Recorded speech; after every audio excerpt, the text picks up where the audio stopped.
एक बार की बात है। पहाड़ी के नीचे बसे एक छोटे से गांव में एक जवान लड़का रहता था।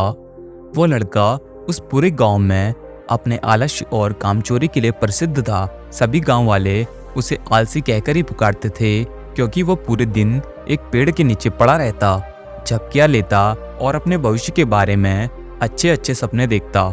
यदि आप महात्मा बुद्ध के विश्वासी हैं तो इन दिव्य उपदेशों को ध्यान से सुने, कुछ नया सीखने को मिलेगा। और इस वीडियो को पूरा अंत तक देखें, वरना बाद में बहुत पछताना पड़ेगा।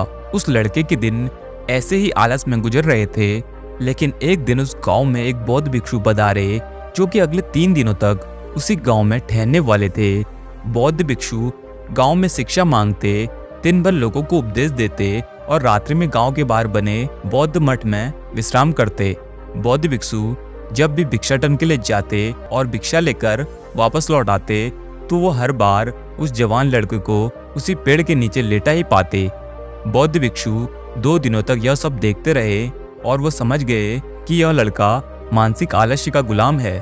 तीसरे दिन जब बौद्ध भिक्षु दीक्षा लेकर वापस लौट रहे थे, तो वो उस लड़के के पास गए, जो कि अभी भी उसी पेड़ के नीचे लेटा हुआ था। भिक्षु ने लड़के से कहा, बेटा, मेरे पास तुम्हारे लिए एक काम है। मैं चाहता हूँ कि तुम उस पहाड़ी की चोटी तक जाओ और वहां से मेरे लिए एक पंख लेकर आओ। लड़के ने लेटे लेटे ही अपना सिर पहाड़ी की तरफ घुमाया और उसकी सबसे ऊंची चोटी तक अपनी नजर दौड़ाई। उसके बाद उसने बौद्ध भिक्षु की तरफ देखा और उपहास उड़ाते हुए कहा, यह असंभव है, मैं उस पहाड़ी के शिखर तक नहीं जा सकता, मैं बहुत आलसी हूँ। बौद्ध भिक्षु ने मुस्कुराते हुए कहा, अरे लेकिन मुझे जिस पंख की तलाश है वो इस पहाड़ी के शिखर पर भी नहीं मिलेगा, वो तो इस पहाड़ी के दूसरी तरफ की गुफा के अंदर मिलेगा, जिसके लिए इस पहाड़ी के शिखर तक चढ़कर दूसरी तरफ नीचे उतरना होगा। लेकिन वो कोई साधारण पंख नहीं है, ऐसा पंख तुमने आज तक नहीं देखा होगा। वो एक बहुत ही दुर्लभ लेकिन सुंदर पंख है जो अपनी रोशनी बिखेरता है। भिक्षु की इन बातों से उस लड़के के अंदर उत्सुकता जाग रही थी।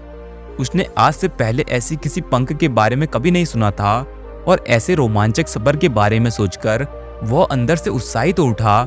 इसलिए उसने भिक्षु की चुनौती स्वीकार करने का निश्चय किया और वो पहाड़ी की तरफ चल पड़ा। लेकिन चढ़ाई बहुत लंबी और कठिन थी। जल्द ही लड़के का शरीर थकने लगा, सांस फूलने लगी और शरीर से काफी पसीना भी बहने लगा, लेकिन फिर भी उसने चलना जारी रखा। वो जैसे जैसे ऊपर चढ़ता गया, उसे प्रसन्नता और उत्साह की अनुभूति होने लगी, जिसे उसने आज से पहले कभी महसूस नहीं किया था। अंततः जब वह कड़ी मेहनत और लंबे प्रयास के बाद पहाड़ी के शिखर पर जा पहुंचा, तो वह पूरी तरह से थक चुका था, लेकिन वह बहुत खुश था। उसे अंदर से आत्मसंतुष्टि का एहसास हो रहा था। उसके चेहरे पर योद्धाओं जैसी मुस्कान थी, जैसे उसने कोई युद्ध जीत लिया हो। उसने पहाड़ी से नीचे की ओर देखा, उसके सामने एक बहुत ही मनमोहक दृश्य था। उसने अपने अंदर एक उपलब्धि की भावना महसूस की, जो उसने आज से पहले कभी नहीं की थी। लेकिन असली चुनौती आगे थी। लड़के को पहाड़ के दूसरी ओर उतरना था और उस गुफा को ढूंढना था जहां पंख के मिलने की बात कही गई थी। नीचे उतरना और भी ज्यादा मुश्किल व खतरनाक था, क्योंकि ढलान ज्यादा खड़ी थी और चढ़ाई के समय लड़का कई बार लड़खड़ाया और गिरा भी था, तो वो डर भी उसके अंदर था। लेकिन भिक्षु को पंख लाकर देने के वादे की वजह से वो लगातार आगे बढ़ता रहा। काफी खोज मशक्कत और कड़ी मेहनत के बाद जब वो अंत में गुफा तक पहुंचा, तो उसने देखा कि पंख वहीं पर रखा हुआ था, जो गुफा के प्रवेश द्वार से छन कर आ रही रोशनी में चमक रहा था। उसने पंख उठाया, लेकिन उसकी सुंदरता को देखकर अचंभित रह गया। वो काफी देर तक पंख को घूरता ही रहा, लेकिन फिर अचानक उसे याद आया कि अभी तो उसे वापस भी जाना है। उसने खुद की तरफ देखा, वो पूरी तरह से थक चुका था। वह चिंतित हो गया कि वो पहाड़ पर कैसे चढ़ेगा और भिक्षु तक पंख कैसे पहुंचाएगा। एक पल के लिए उसने हार मानने के बारे में सोचा, लेकिन फिर उसे वह उपलब्धि और गर्व की भावना याद आ गई जो उसने पहाड़ी के शिखर पर पहुंचने पर महसूस की थी। उसे एहसास हुआ कि उसके अंदर इस सफर को दोबारा पूरा करने की ताकत और दृढ़ संकल्प है। वह दोबारा पहाड़ी पर चढ़ने लगा। उसकी मांसपेशियों में दर्द हो रहा था, पैर कांप रहे थे, फेफड़े फटे जा रहे थे। वो कई बार लड़खड़ाकर गिर भी पड़ा, लेकिन उसने हार नहीं मानी। वो खुद को आगे बढ़ने के लिए लगातार प्रेरित करता जा रहा था। अथक प्रयास और घंटों की कड़ी मेहनत के बाद अंततः जब वह बौद्ध भिक्षु के पास पहुंचा और उनके हाथों में वह पंख रखा, तो उसकी खुशी का ठिकाना न रहा। उसे महसूस हुआ कि आज उसने अपने आलस पर काबू पा लिया है और कुछ महत्वपूर्ण करके दिखाया है।